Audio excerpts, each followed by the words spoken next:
Hey everyone, how's it going? Welcome to the latest episode of Stupid Texts. I know a lot of you guys have been asking for this, and believe me, I am more than happy to oblige. It turns out I've even got enough of these stashed away for another episode in the next couple weeks, so stay tuned for that. Anyway, let's get started. I need autotune in my life. I love how my voice sounds autotuned. You love how your voice sounds autotuned. Yeah, autotune's great. It's like steroids for shitty musicians. I need it done by TN, big brah. I just got this radio station shit lined up, possibly a deal plus have the shit ready. Okay, send payment via PayPal. I'll have it done in the next 2 hours. Here's the direct link for the payment. How much? It's in the link. 50 for the holidays next year. I'm doing it for $75 per mix. Dude, never mind. I thought you was gonna hook it up, just do it. For free? Yeah, lols. I thought you was gonna do me so this radio show can be a life changer for me. Dude, seriously, a life-changing event for you would be attending an English class. Anyway, you guys always see me ranting and raving about bass players who never change their strings. Check this one out. Really? Huh. I haven't changed my strings yet, so I really don't know, I guess. I've been playing for about 2.5 years, and the originals are still on, and they still sound good. No, Andrew, they don't sound good. Go buy a set of strings, you cheap bastard. And speaking of cheap bastards, check this one out. I really want to work on my album, but people ask for studio time, charge too much. I was going to see if you can help me out. I don't have a studio, but my homie is making one. He's almost done. You don't think you'll let me in for free just to work on this album? I'll hook you all up with a copy of the CD. Work my ass off for a free copy of a CD? Oh, where do I sign up? Holy shit, that's great. You're gonna give me something for free that has no fucking value to begin with. I mean, like, seriously, the guy writing that has to ask himself one simple question. When was the last time he bought a CD and how much would he pay for it? Anyway, here's a very interesting conversation from a couple fans of the channel. What? He annoys me to death. Also pretentious AF. Yeah, dude. Who, me? That guy. Watching his videos just makes me angry. Or Glenn. Oh, why so? He comes off as a person that I would not enjoy being around because he does nothing but complain. I'm an atheist. That doesn't matter to me. Oh, okay. Yes. And you know I hate him too. Can't stand to hear his voice. I only like the Flight of the Eagles because people are in it I like, but otherwise, he's a total ass, especially towards Christians. The eagle has landed. I think someone needs to hand that kid a dictionary and explain to him exactly what the word pretentious means.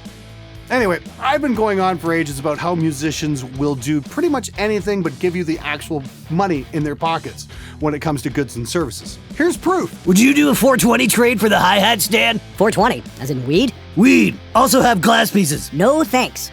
Okay, my big question to that guy is, why does he have weed instead of cash? Why doesn't he just pay cash for what he wants? Now, I don't know if this one's actually serious or not, but as far as musician ads go, this one is really outstanding. Check it out. Unorthodox guitarists would like to start the greatest mathcore band ever now that metalcore has fucked off to a decent distance and taken the popularity with it. It's over a decade since 2005, and so now we can all relax. MySpace is over. Do not reply to this if you're a serious musician. Do not reply to this if you're still convinced there is a scene and you're part of it. Do not reply to this if you're annoying. Do not reply to this if you think mathcore is an actual thing. Do not reply to this if you accept the term math or mathcore. Do not reply to this if you don't understand. Do not reply to this if you bum thrash music. Do not reply to this if you live your life through social media. Do not reply to this if you just want to play Gent. Do not reply to this if you're uncomfortable with this advert. Next up, we've got a very interesting conversation for that age-old debate, live drums versus samples. Check this out. All right, I sent the mix with the vocals, and the mixes are rendering now. Keep in mind, the vocals are not done, but it gives you a good idea of how they will end up. Also, you won't need to bring any gear when you come in to work with me, as I have everything here.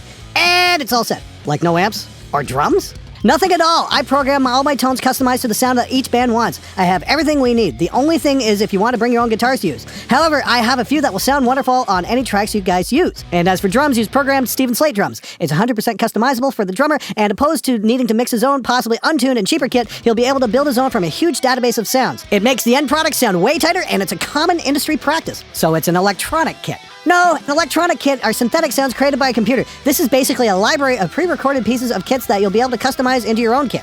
All of them sound 100% real, too. Especially in metal, this is how most records are made. Unless, you know, you're Metallica or Slayer. Haha. But you'll be able to hear it in the mixes. They sound wonderful. So I'm confused on how the drum tracking works. Basically, I'll sit down with the drummer, customize his kit based on his preferences, and write his part hit by hit on my program. And honestly, this is going to save you the most money. If that other studio is recording live drums, they aren't doing it well for that price. Most places who track live drums charge you at the very least $30 an hour. Sorry, man, we only do live drums. I understand that it may be an industry practice, but it's the heart and soul that matters. I understand, dude. If you get them recorded another place and bring them to me, I can mix them also. At least listen to the mixes too, bro. I don't think you'd ever be able to tell the difference. I did listen, but it's not about what we can and can't hear.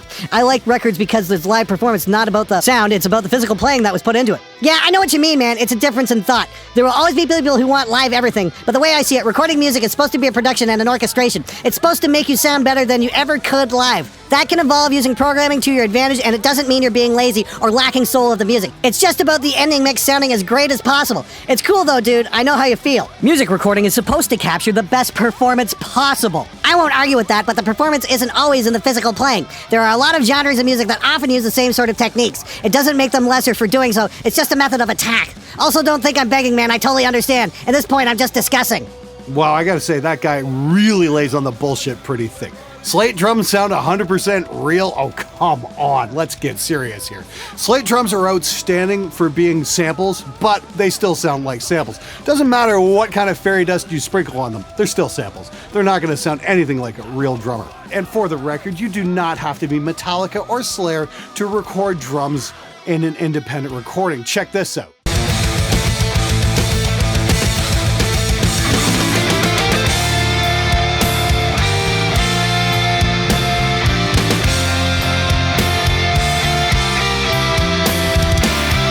Yes, I sure broke that band's budget doing that. You know, I just see a lot of excuses for what's pretty much shitty engineering. Now, before you guys go getting all butthurt and everything, look, I did a series called How to Record Heavy Drums. It's about 7 or 8 episodes long. You can check it out in my playlists. There's loads of great information in there. So if you do want to learn how to record live drums, check it out. There's all kinds of great stuff you can find in there, and it will definitely help you on your way. But my experience in engineering anyway is recording live drums is what separates the men from the boys. And as for that line, the performance isn't with the physical playing, yes it is! And while we're on the subject of engineering, check out this debate I had with someone about the art of recording guitar. Sound is not in the hands. Couldn't disagree more. Evidence says otherwise. You're comparing 4 good guitarists with each other. That's not evidence. It doesn't work like that. The best mic position doesn't help with a bad player. A good player can still sound good with the bad miking. A good player will not sound good with bad miking. Hence, the sound is where you place the mic. Thank you for confirming my statement. Playing through Fender Frontman with a Squire and a Behringer distortion pedal. Tone is in the hands. Facts? Evidence? This is the internet. You don't need those things. That other guy's absolutely right. Fuck you, Glenn. No, dude, I didn't confirm your statement. You just turned around my words. A guitarist like Ola sounds good enough on his ass here. A bad player will always sound bad no matter how good you mic up a cab. Ola England would sound great no matter how bad you mic'd him up. Interesting hypothesis. I've got an idea. Let's ask him.